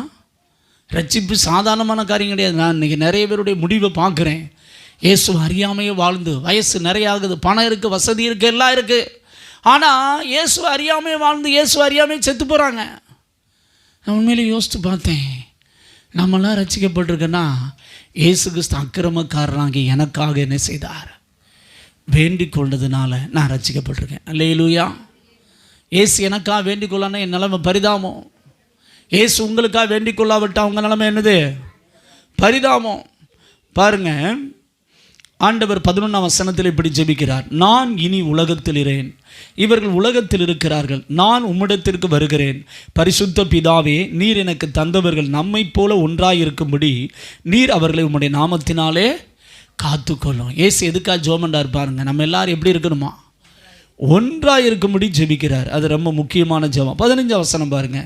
நீர் அவர்களை உலகத்திலிருந்து எடுத்துக்கொள்ளும்படி நான் வேண்டிக் கொள்ளாமல் நீர் அவர்களை தீமை நின்று காக்கும்படி வேண்டிக் கொள்கிறேன். அநேக வேளையில் நம்ம சொல்கிற ஜெபம் என்ன தெரியுமா? போதும் கர்த்தாவே, என் ஜீவனை என்ன செய்யும்? சொல்லுங்கள். இப்படி சொல்லாத ஆத்மா யாராவது இருக்கீங்களா? நான் பிறந்த நாளிலிருந்து இன்றைக்கு வரைக்கும் செத்து போனால் நான் சாகவே விரும்பல பாஸ்டர், வாழத்தான் நிறைய விரும்பி இருக்கிறேன், அதனால் இந்த மாதிரி ஜெபத்தெல்லாம் நான் பண்ணது கிடையாது அப்படின்னு சொல்லி யாராவது இருந்தால் கையை வைத்துங்க பார்க்கலாம். அவங்களுக்கு இன்றைக்கி ஏதாவது மெடல் கிடல் வாங்கி கொடுத்துரும், இல்லைன்னா புரோட்டா சட்டை வாங்கி கொடுத்துடலாம். யாராவது இருக்கீங்களா? எல்லாருமே சொல்லியிருப்போம், போதும் கர்த்தாவே, என் ஜீவனை என்ன செய்யும்? ஆமாம், நான் எதுக்கு இங்கே வாழணும் அப்படின்னு. நம்மளாம் இன்றைக்கி வரைக்கும் உயிரோடு இருக்கோம். நம்ம போதும்னு சொன்னோடனே கர்த்தர் எடுத்திருந்தாருன்னா நம்ம ஒரு ஆள் எங்கே என்ன செஞ்சுருக்க மாட்டோம். சொல்லுங்கள். ஆனால் இயேசு எப்படி ஜெபம் பண்ணாரு பாருங்க. இவங்களை உலகத்திலேருந்து என்ன ஏன்னா உலகத்திலேருந்து நம்ம எதுக்கு எடுத்துக்கொள்ள விரும்புகிறோம்? நெருக்கம், போராட்டம், வியாதி, பலவீனம், நிந்தைகள், அவமானம், தோல்வி, இதெல்லாம் பார்க்கும்போது நம்ம என்ன சொல்கிறோம்? எடுத்துக்கொள்ளுங்க ஆண்டவரே அப்படின்னு என்ன செய்கிறோம்? அப்படி தான் ஜெபம் பண்ணுறோம். ஆனால் இயேசு கிறிஸ்து அப்படி ஜெபம் பண்ணல. எதுக்கு ஜெபம் பண்ணுறாரு தெரியுமா? இவங்களை உலகத்திலேருந்து நீ எடுத்துக்கொள்ளாதையும், இவங்களை எதிலிருந்து காத்துக்கொள்ளும்? தீமையிலிருந்து காத்துக்கொள்ளும். அல்லேலூயா. தேவ பிள்ளையும் உன்னுடைய அனுதின ஜெபத்தில் நீ என்ன ஜெபிக்கணும் தெரியுமா? எங்களை தீமையிலிருந்து என்ன செய்யும்? விலக்கி காத்துக்கொள்ளும். எங்களுக்குள்ள ஒரு மனதை தாரும்னு ஜெபிக்கணும். அந்த ஜெபம் ரொம்ப ரொம்ப முக்கியமானது. அது மாதிரி 20ஆம் வசனம் பாருங்கள். நான் இவர்களுக்காக வேண்டிக் கொள்கிறதும் அல்லாமல் இவர்களுடைய வார்த்தையினால் என்னை விசுவாசிக்கிறவர்களாக என்ன செய்கிறேன்? வேண்டிக் கொள்கிறேன். நம்ம மூலமாக இயேசுவை பற்றி கேள்விப்படுறாங்க பார்த்தீங்களா? அவங்களுக்கு இயேசு ஜெபம் ஆரம்பிக்கார். அல்லேலூயா. நீங்கள் இந்த அதிகாரம் பொழுது வீட்டில் போய் வாசித்து பாருங்கள். நானே காரியங்களுக்கு இயேசு கிறிஸ்து உங்களுக்காக எனக்காக என்ன செய்தார் தெரியுமா? பிதாங்கிட்ட ஜெபம் பண்ணார். அவர் ஜெபம் பண்ணுறனால தான் நம்ம இன்றைக்கி உயிரோடு என்ன செய்கிறோம்? நிற்கிறோம். நம்ம செஞ்ச பாவத்தெல்லாம் அவர் கிருபையாக மன்னிக்கிறார். மன்னிக்க போய் தான் நம்ம பரலோகத்துக்கு என்ன செய்கிறோம்? போகிறதுக்கு ஒரு தகுதி உள்ளவர்களாக என்ன செய்கிறோம்? நிற்கிறோம். அல்லேலூயா. கிறிஸ்துவே நம்முடைய பொன் தூபபீடமாக இருக்கிறார். யார் நம்முடைய பொன் தூபபீடமாக இருக்கிறாரு? கிறிஸ்து தான் நம்முடைய பொன் தூபபீடமாக இருக்கிறார். இந்த பொன் தூபபீடம் எதனால் செய்யப்பட்டது அப்படின்னு கேட்டிங்கன்னா, சித்தி மரத்தினால் செய்யப்பட்டது. சித்தி மரம் என்பது இயேசுடைய மனுஷ சாயலுக்கு அடையாளம். அந்த சித்தி மரத்தை சுற்றி பார்த்திங்கன்னா என்ன செய்வாங்க அப்படின்னா, பொன்னினால் என்ன செய்வாங்கன்னா அப்படி முலாம் பூசியிருப்பாங்க. சரிதானா? அதனால தான் அது பொன் குத்து விளக்குன்னு அழைக்கப்படுகிறது. பொன் என்பது எதற்கு அடையாளமாக இருக்குன்னா, இயேசுடைய தெய்வீக சாயலுக்கு அடையாளம். இயேசு இந்த பூமியில் இருந்த பொழுது அவர் மனுஷ சாயலாகவும் இருந்தார், தேவ சாயலாகவும் இருந்தார். அல்லேலூயா. எப்படி இருந்தாருங்க? மனுஷ சாயலாக இருந்தார், தேவ சாயலாக இருந்தார். இயேசு கிறிஸ்து இந்த பூமியில் ஊழியம் செஞ்சுக்கிட்டு இருக்கும்போது பிதாவுக்கு கோபம் வந்துச்சு. பிதா சொன்னார், யூதர்லாம் காலி பண்ணிடுது அப்படின்னாரு. உடனே இயேசு சொன்னார், நான் இப்போ கிட்டத்தட்ட ஒரு 2 வருஷத்துக்கு மேலே ஊழியம் செஞ்சுக்கிட்டு இருக்கேன். சரிதானா? என்னுடைய ஊழிய நாட்கள் முடிய போகுது. இன்னும் 1 வருஷம் பார்த்துக்கிடுவோம். கனி கொடுக்குறாங்களா கொடுக்கலையான்னு என்ன செய்வோம்? பார்த்துக்கிடுவோம். இல்லைன்னா என்ன செஞ்சுருங்க? காலி பண்ணிடுங்கன்னு இயேசு கிறிஸ்து என்ன செஞ்சார்? யூதர்களுக்காக பரிந்து பேசினார். அல்லேலூயா. ஆனால் அவங்க மனம் திரும்பினாங்க நினைக்கிறீங்க? என்ன செய்யலை? மனம் திரும்பல. அதனால் கிபி 70 பார்த்தீங்கன்னா யூதர்கள் முழுவதும் என்ன செய்யப்பட்டார்கள்? யூதயா தேசத்திலிருந்து கிட்டத்தட்ட 4 லட்சத்துக்கு மேலே யூதர்கள் கொல்லப்பட்டார்கள். யூதயா தேசத்திலிருந்து எருசலேமிலிருந்து அவர்கள் என்ன செய்யப்பட்டார்கள்? கிபி 70 உலகம் எங்கிலும் சிதறடிக்கப்பட்டார்கள். அடுத்து 1948 தான் இஸ்ரவேல் அப்படிங்கிற ஒரு தேசமே திரும்ப என்ன செஞ்சு உண்டானது. முதல் நூற்றாண்டில் சிதறடிக்கப்பட்ட யூதர்கள் அதுக்கடுத்து 20ஆம் நூற்றாண்டில் தான் என்ன செய்கிறாங்க? ஜாயின் பண்ணி இன்றைக்கி வரைக்கும் இருக்கிறது நம்ம எல்லாருக்குமே நன்றாக தெரியும். இந்த தூபபீடத்தில் 4 கொம்புகள் இருக்கும். என்ன கொம்பு இருக்குங்க? அதை நான் சொல்கிறல தூக்குற மாதிரி என்ன செய்யும் இருக்கும். அந்த 4 கொம்புகள் பார்த்திங்கன்னா எதுக்கு அடையாளமாக இருக்குன்னா, ஜெபத்தின் வல்லமை, அதிகாரம், பலன், இவைகளுக்கு அடையாளமாக இருக்குது. இவைகளுக்கு அடையாளமாக இருக்குது. ஜெபத்தின் வல்லமை, அதிகாரம், பலனை குறிக்கிறது. கொம்புகளில் பார்த்திங்கன்னா இந்த ஆசாரியன், பிரதான ஆசாரியன் என்ன செய்வான் அப்படின்னா, பலி செலுத்தினோடனே அந்த ரத்தத்தை கொண்டு வந்து அந்த கொம்புகளில் 4 பகுதியில் என்ன செய்வான்னா பூசுவான். இது எதுக்கு அடையாளமாக இருக்குது அப்படின்னா, இயேசுவின் ரத்தம் இல்லாமல் ஒரு மனிதனும் தேவனுடைய சமூகத்துக்கு போக முடியாது. யாருடைய ரத்தம் இல்லாமல்? சொல்லுங்கள், யாருடைய ரத்தம் இல்லாமல்? சாத்தானுக்கு பார்த்தீங்கன்னா பாட்டு பாடுறதுல 2 பாட்டு பிடிக்காது. என்ன தெரியுமா? இயேசுவின் ரத்தத்தை குறித்து பாட்டு பாடினீங்கன்னா சாத்தானால இருக்க முடியாது. அடுத்து பரிசுத்த ஆவியானவர் குறித்து பாட்டு பாடினாலும் சாத்தானால என்ன செய்ய முடியாது? இருக்க முடியாது. நீங்கள் நல்லா கவனித்து பாருங்களேன். மற்ற பாட்டு சும்மா நீர் நல்லவர், நீர் வல்லவர் அப்படி இப்படின்னு நீங்கள் பாட்டு பாடினாலும் அதுவும் சேர்ந்து என்ன செய்யும்? பாட்டு பாடும், டங்கட டங்கட டங்கட டங்கட டங்குன்னு. ஆனால் இயேசுவின் ரத்தம் செய்யும் அப்படின்னு சொல்லி பாட்டு பாடுங்களேன், அதால் வாய் என்ன செய்ய முடியாது? திறக்க. இயேசுவின் ரத்தம் அப்படின்னு சொன்னாலே சாத்தானுக்கு என்ன உண்டாகும்? சீத பீதி உண்டாகும். என்ன பீதி உண்டாகும்? அதனால் அதிகமாக தேவ பிள்ளைகள் இயேசுவின் ரத்தத்தை என்ன செய்யணும்? யூஸ் பண்ணணும். அல்லேலூயா. எந்த ரத்தம்? இயேசுவின் ரத்தம் அப்படின்னு சொல்லி என்ன செய்யணும்? பாட்டு பண்ணணும். அதுபோல் ஆவியானவர் குறித்து என்ன செய்யணும்? பாடணும். இப்போ இந்த ரத்தம் இல்லாமல் பிரதான ஆசாரியனாக இருந்தாலும் சரி, ஆசாரியனாக இருந்தாலும் சரி, தேவ சமூகத்துக்குள் என்ன செய்ய முடியாது? நுழைய முடியாது. இது எதுக்கு அடையாளமாக இருக்குன்னா, நீங்களும் நானும் இயேசுவின் ரத்தத்தின் மேல் வைக்கிற விசுவாசத்தினால் மட்டும்தான் தேவனுடைய பிரசன்ஸ் என்ன செய்ய முடியும்? உணர முடியும். இயேசுவின் ரத்தம் இல்லாமல் நம்மளால் தேவ சமூகத்துக்கு போகவே முடியாது. அல்லேலூயா. அதுக்கு அடையாளமாக காணப்படுகிறது. அதனால் தேவ பிள்ளைகளே, இந்த தேவ சமூகத்துக்கு போக முடியாது. இயேசுவின் ரத்தத்தோடு கூடிய துதியில் தான் தேவனுடைய வல்லமை, தேவன் வல்லமையாய் கிரியை செய்வதையும் சாத்தானை மேற்கொள்ள தேவ மக்களுக்கு தேவன் பலன் கொடுப்பதையும் இது காட்டுது. அந்த 4 கொம்புகளில் பார்த்தீங்கன்னா ரத்தம் பூசுவாங்க. இந்த கொம்பு மாதிரி இருக்கும், சரிதானா? அதில் எதுக்கு பூசுகிறாங்க, இது எதுக்கு அடையாளமாக இருக்குன்னா, இயேசுவின் ரத்தத்தோடு கூடிய துதி. எதில் துதிங்க? இயேசுவின் ரத்தத்தோடு என்ன இருக்கணும்? துதி இருக்கணும். அப்படி வெளிப்படும் போது தேவனுடைய வல்லமை அதிகமாக கிரியை செய்து சாத்தானை மேற்கொள்ளக்கூடிய வல்லமை நமக்கு கிடைக்குது. அல்லேலூயா. அதனால் தேவ பிள்ளைகள் உங்களை தனிப்பட்ட வாழ்க்கையில் இயேசுவின் ரத்தத்தை என்ன செய்யுங்க? தியானம் பண்ணுங்க. இயேசுவின் ரத்தத்தை உச்சரிங்க. இயேசுவின் ரத்தத்தை வீடு முழு தெளிக்கிறேன்னு என்ன செய்யுங்க? சொல்லுங்கள், பயன்படுத்துங்க. இயேசுவின் ரத்தத்தை என்ன செய்யணும்? கழுவப்படணும். இயேசுவின் ரத்தத்துக்குள்ளே உங்கள் குடும்பத்தை ஒப்புக் கொடுக்கணும். இயேசுவின் ரத்தத்தால் முத்திரிடணும். 3 காரியம் ஒரு தேவ பிள்ளை செய்யணும். முதல்ல இயேசுவின் ரத்தத்தால் என்ன செய்யப்படணும்? கழுவப்படணும். 2வது இயேசுவின் ரத்தத்துக்குள்ளே என் குடும்பத்தை என்ன செய்கிறேன்? ஒப்பு கொடுக்குறேன்னு தினமும் சொல்லணும். 3வது இயேசுவின் ரத்தத்தால் என் வீட்டை என்ன செய்கிறேன்? முத்திரை இடுகிறேன். என்ன எடுக்கிறேன்? ஒரு ஊழியக்காரர் பார்த்தீங்கன்னா ஊழியத்துக்கு போக வேண்டிய சூழ்நிலை. அப்பொழுது தன்னுடைய மனைவி பிள்ளைகள் எல்லாத்தையும் என்ன செஞ்சார்னா இயேசுவின் ரத்தத்திற்குள் ஒப்பு கொடுக்குறேன்னு சொல்லி ஒப்பு கொடுத்து ஜெபம் பண்ணிட்டு போனார். அதனால் பார்த்தீங்கன்னா மறுநாள் அவர் ஊழியத்துக்கு போன நேரத்தில் ஒரு சகோதரி பிசாசு பிடித்திருக்காங்கன்னு சொல்லி ஜெபம் பண்ண வந்தாங்க. பாஸ்டர் இருக்காங்களான்னு பாஸ்டர் இல்லை, பாஸ்டர்னு சொன்னாங்க, நீங்கள் கூப்பிட்டு வாங்க, நானே ஜெபம் பண்ணுறேன்னாங்க. சரின்னு சொல்லி அந்த சகோதரி வீட்டு பக்கத்தில் வந்தோடனே அலற ஆரம்பிச்சிருச்சு. நான் வீட்டுக்குள்ளே வரமாட்டேன் அப்படின்னுச்சு. ஏன் வரமாட்டேன்? அவன் தான் ரத்தத்துக்குள்ளே ஒப்பு கொடுத்துட்டு போயிட்டானே. எதுக்குள்ளே ஒப்பு கொடுத்துட்டு போயிட்டானா? யாருக்கு தெரியுது? நமக்கு தெரியுது இல்லை, யாருக்கு தெரியும்? பிசாசுக்கு தெரியும். மறந்துடாதீங்க. கடந்த நாட்கள் நாங்கள் ஒரு நபருக்காக ஜெபம் பண்ணோம். பிசாசு பிடிச்சிருந்த ஒரு சகோதரி ஜெபம் பண்ண அது சொல்லுது, ஏய் நீ முழங்கால் போடாத, நீ முழங்கால் போட்டு கூப்பிட்டேன்னா இயேசு வந்துடுவார், அது எனக்கு நல்லாவே தெரியும் அப்படிங்குது. நான் முழங்கால் போட்டு ஜெபம் பண்ணிட்டு இருக்கேன், வந்துட்டார், இயேசு வந்துட்டாரா அப்படிங்குது. யார் வந்துட்டாரா? அவனுக்கு தெரியும் நமக்குள்ளே இயேசு இருக்காரா இல்லையான்னு. நம்ம அட்டுழியம் பண்ணிட்டு போய் கையை வச்சோம், அது நம்ம வழியை என்ன செஞ்சிடும் தெரியுமே தெரியாதா? அது சகோதரிக்குள்ள 100 பிசாசுக்கு மேலே இருக்குது. அது அவங்க அப்பா பார்த்து சொல்லு வந்து அப்படின்ச்சு, அவங்க அம்மா பார்த்து ஏய் அப்படின்ச்சு. அதுக்கு தெரியும் இவகிட்ட இயேசு இருக்காரா இல்லையா, இவன் அட்டுழியம் பண்ணிக்கிட்டு இருக்கானா பண்ணலையா. ஒரு நபர் பார்த்திங்கன்னா ஒரு சகோதரிக்கு பிசாசு பிடிச்சிருந்தது, ஜோமனை போயிருந்தாங்க. அப்போ அவர் பார்த்திங்கன்னா ஏய் நீ போகணும் அப்படின்னு சொல்லிட்டு பைபிளை தூக்கிட்டு மேலே வச்சார். அது சொல்லிச்சு வேண்டாம் பைபிள் எடுத்துரு அப்படின்ச்சு. இல்லை நீ போய் தான் ஆகணும் அப்படின்னா உன் வண்டவளம் தண்டவளத்தெல்லாம் வெளியே கொண்டு வந்துடும் அப்படின்ச்சு. அதோடு ஃபேக்சட் ஆகி என்ன செஞ்சார்? ஓடிப்பிட்டார். அதுக்கடுத்து பாஸ்ட் வந்தார். அவர் வேறு ஒன்றுமே செய்யலை, பைபிள் எடுத்து வாசித்தார். பொத்துன்னு பிசாசுகளை விழிச்சு ஓடி போயிடுச்சு. அல்லேலூயா. அப்போ யாருக்கு தெரியும்? அது மாதிரி ஜான் வெஸ்லி எழுப்புதல் வீரர், அவருக்கு ஒரு லெட்ரு வந்தது. அந்த காலத்தில் ஃபோன்லாம் கிடையாதுல்ல, லெட்டரில் எழுதியிருந்தாங்க, என் மகளுக்கு 2 வருஷத்துக்கு மேலே பிசாசு பிடிச்சி பயங்கரமாக ஆடுது. அது மட்டும் இல்லை, அவள் எந்த ட்ரெஸ்ஸும் போடலை.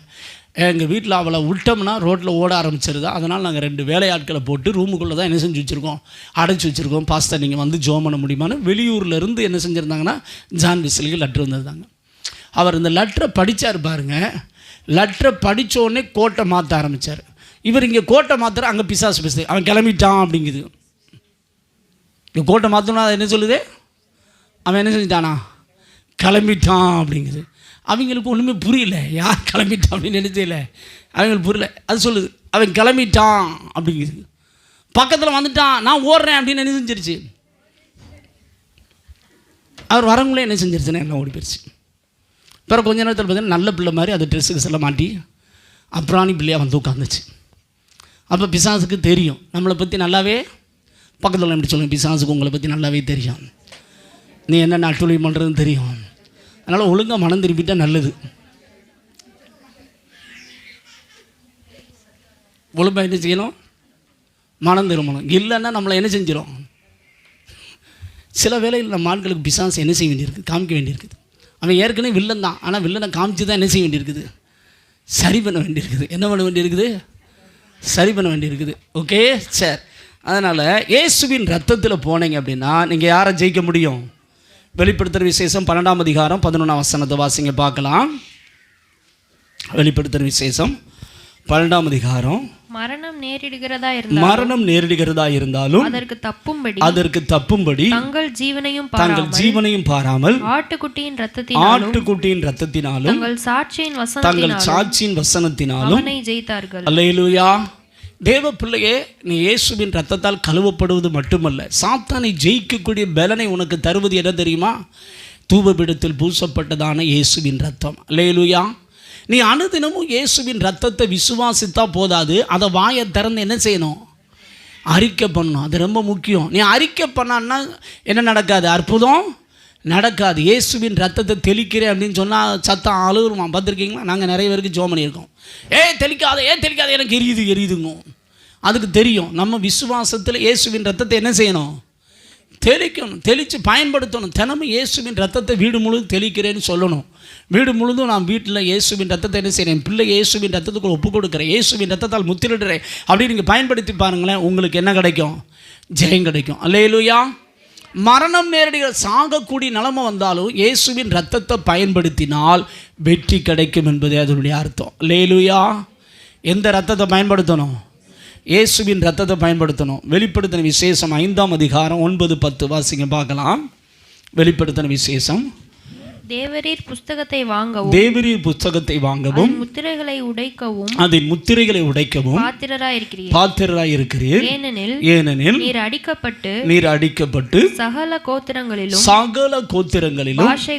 பாஷைக்காரரிலும் ஜனங்களிலும் ஜாதிகளிலும் இருந்து எங்களை தேவனுக்கென்று உம்முடைய ரத்தத்தினாலே மீட்டுக்கொண்டு, எங்களை எதுக்காக மீட்டுக்கொள்றாரா?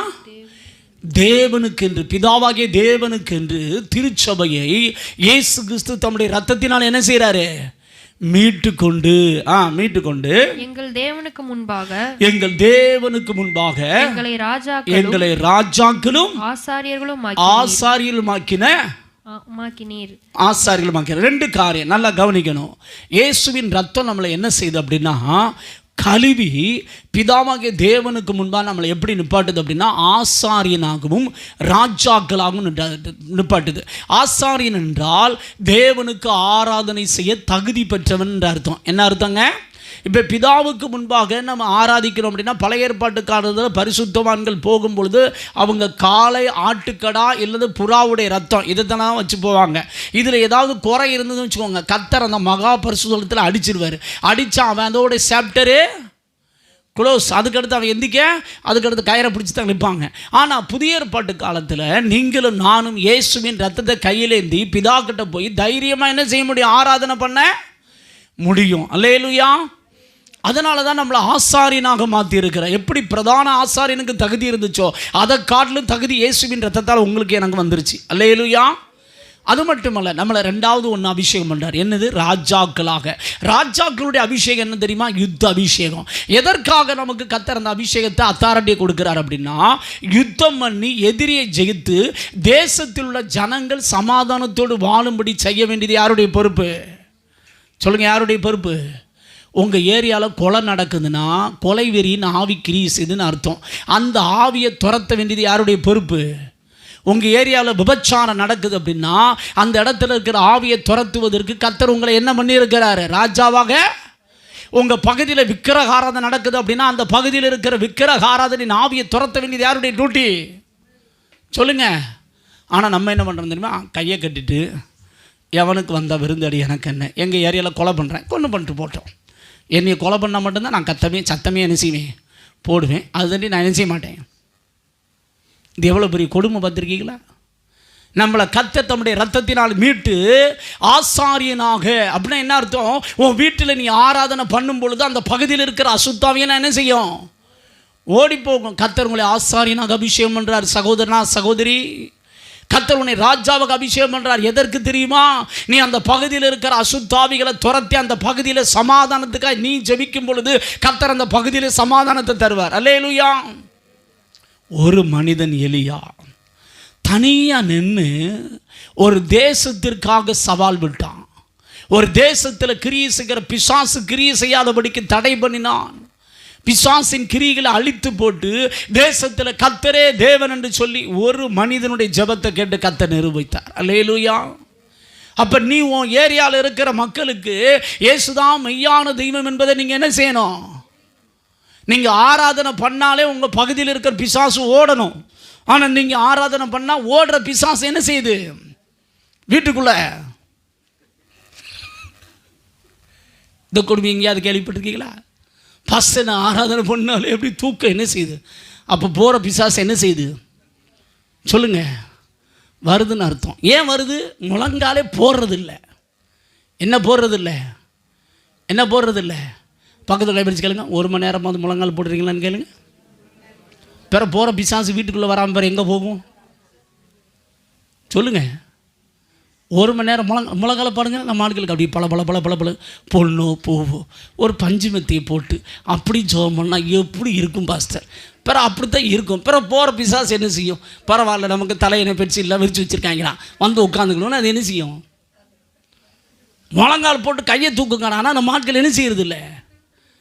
பிற உட்காந்தாலே எனக்கு என்ன வருது பாஸ்டர்? தூக்கமா? பக்கத்தில் எப்படி சொல்லுங்க, முழங்கால் போடனே என்ன தான் வரும் சொல்லுங்கள். ஆனால் நம்ம ஆட்கள் வந்து அடிக்கடி ஜெபம் பண்ணுவோம், ஃபஸ்ட் எனக்கு தூக்கமாக வருது. தூக்கமாக வருதுன்னு 1 மணி நேரமாவது முழங்கால் போட்டு ஏன்னு கேளுங்க. முழங்கால் போட்டு பாருங்கள், தூக்க பிசாசு காணாமல் என்ன செஞ்சிடும். 2 மணி நேரம் முழங்கால் போடுங்க, உங்கள் ஏரியாவில் இருக்க பிசாசு ஓடிடும். 3 மணி நேரம் முழங்கால் போட்டிங்கன்னா உங்கள் ஏரியாவில் ஒரு பெரிய எழுப்புதலே வந்துடும். என்ன வந்துடும்? முழங்கால் போடுறீங்களா? எங்கே போடுறேன் பாஸ்டர்? சரிதான், நாங்கள் ஆஸ்பத்திரியில் போய் பணத்தை செலவழிப்போமே ஒழிய முழங்கால் மட்டும் என்ன செய்ய மாட்டோம், போட மாட்டோம். பிறகு கொட்டாவியாக தான் வரும். என்ன ஆவி வருது? ஏன் ஜெபம்னாவே முழங்கால் யுத்தம். ஜெபம்னாவே என்னது? ராஜாக்கள் அந்த நாளில் சைண்டா போட்டான். இப்போ நமக்கு ராஜாவை அபிஷேகம் பண்ணுறது எதுக்கு? முழங்கால் போட்டு யுத்தம் பண்ணுறான்னு. முழங்கால் போட்டு என்ன பண்ணணும்? ஆனால் நம்ம என்ன பண்ணுறோம்? படுத்துக்கிட்டு போகிற தெருநாயெல்லாம் என்ன செஞ்சுக்கிட்டு இருக்கோம்? கூப்பிட்டுக்கிட்டு இருக்கோம். அதனால் அது வந்து பார்த்திங்கன்னா உங்களோட சேர்ந்து அப்படி கலாட்டா பண்ணிவிட்டு அது கொஞ்சம் நான் கொஞ்சம் குலாவி விளையாட்டுட்டு என்ன செய்யுது. ஃபஸ்ட்டு நான் உட்காந்த உடனே எனக்கு கொட்டாவி வந்துடுது. ஃபஸ்ட்டு உட்காந்த உடனே 3ஆம் வானத்துக்கு டகாலு போயிடுது. பிறகு அப்படித்தான் போவீங்க. முழங்கால் போட்டு யுத்தம் பண்ணடான்னு சொன்னால் நம்மளுக்கு என்ன பண்ணிட்டு இருக்காங்க? பஞ்சுமத்தை அதே இடத்துல உட்காந்து இப்படி தலையணை வச்சுட்டு சோத்திரம் அப்படின்னு சொன்னால், சேரில் உட்காந்துட்டு அப்படி சோத்திரம்னு சொன்ன பிறகு என்ன வரும்? தூக்கம்தான் வரும். கண்ணை திறந்து ஜோம் பண்ணனா, வாயை திறங்கினா வாயை என்ன செய்ய மாட்டேங்க. வாயை திறந்த தூக்கம்லாம் ஓடி போயிடும் பாஸ்டர். அதனால தான் நாங்கள் என்ன செய்கிறதில்ல. நல்ல பிள்ளை அமைதி உட்காந்து மனசுக்குள்ளேயே என்ன செய்கிறோம்? சோத்திரம் டகால் என்ன செஞ்சிருந்தோம். அது எனக்கு மற்ற நேரம்லாம் எனக்கு தூக்கமே வர மாட்டேங்குது. எப்போ தான் எனக்கு தூக்கமே வருது? ஜெபம் பண்ண உட்காந்தா தூக்கம் வருது, பைபிள் எடுத்து உட்காந்தா என்ன வருது? மற்ற நேரம் எப்பயுமே எனக்கு என்ன வர மாட்டேங்குது? தூக்கம் வரணும். நானும் பார்த்தாலும் என்ன வர மாட்டேங்குது? இதிலேருந்து புரிஞ்சுக்கோங்க, நீங்கள் யுத்தம் பண்ணுற ஆள் கிடையாது. நீங்கள் என்ன பண்ணுற ஆள் கிடையாது. நீங்கள் பெட்ஷீட்டு விரித்து அப்படி தூக்கம் தான் வரும். ராஜாக்களுடைய அபிஷேகமே யுத்தம் பண்ணுறதுக்கு. ராஜானா என்ன படுத்து தூங்கிட்டு இருக்கிறதுக்கா? பக்கத்தில் எப்படி சொல்லுவாங்க, உன்னை எதுக்கு கத்த ராஜாவை மாற்றிருக்காரு? முழங்கால் போட்டு யுத்தம் பண்ணுவேன்னு சொல்லி தான் உன்னை ராஜாவை மாற்றி வச்சுருக்காரு. ஆனால் நீங்கள் என்ன பண்ணிக்கிட்டு இருக்க? பஞ்சு மத்தியில் உட்காந்து சோத்திரம் பண்ணிக்கிட்டு இருந்தால் பிறகு என்ன தான் வரும்? தெருவில் போகிற நாயெல்லாம் வரத்தான் செய்யும். ஹலோ, எத்தனை பேர் யுத்தம் பண்ண போகிறீங்க? இங்கே வந்து முழங்கால் போடுறோன்னா அப்படியே இந்த தவண்டு அப்படி பூனை மாதிரியே உட்காந்துக்கிட்டு பார்த்துக்கியா? சில 4 கால் பாய்ச்சல். எத்தனை கால் பாய்ச்சல்? 4 கால் பாய்ச்சல். பிறகு நாய் என்ன செய்யும்? வரதான் செய்யும். நம்ம டீமு தான் போல தெரியுது. 4 கால். ஹலோ, கர்த்தர் ரத்தத்தினால என்ன பண்ணியிருக்காரு? ஆசாரிய அபிஷேகமும் ராஜாக்களுடைய அபிஷேகமும் கொடுத்துருக்காரு. எதுக்கு? யுத்தம் பண்ணுவதற்கு. யுத்தத்தில் வந்து இப்படி சோம்பேறியா உட்காந்துட்டா இருக்கிற ஆட்களை யுத்தத்தை பண்ண முடியுமா? என்ன போடணும் சொல்லுங்கள். எத்தனை பேர் முழங்கால் போட போகிறீங்க? எல்லோரும் எழுந்து நிலுங்க பார்க்க ஜெபம் பண்ணுவோம். ஹல்லேலூயா, ஹல்லேலூயா. கர்த்தர் நல்லவர். இன்னைக்கு ஆண்டவர் உங்களுக்காக எனக்காக பிதாவின் இடத்தில் என்ன செய்கிறாரு? பரிந்து பேசி ஜெபம் பண்ணுகிறார்.